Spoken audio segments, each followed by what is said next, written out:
فوز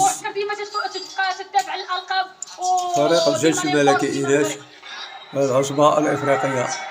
شاهدوا معنا الأهداف. في هذه المواجهة فريق الجيش الملكي كان في منازلة فريق ASEC أبيجان الذي يشارك لأول مرة في منافسات عصبة الأبطال الإفريقية، وتمكن من الوصول إلى المباراة النهائية.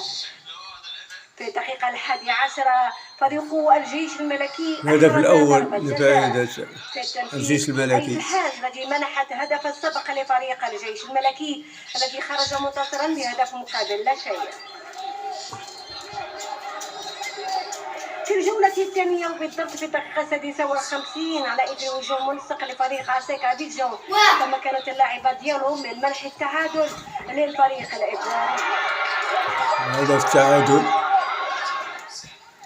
بعد ذلك تواصلت الهجومات المستمرة لفريق الجيش الملكي الذي أحرز في الدقيقة 85 ضربة جزاء الثانية.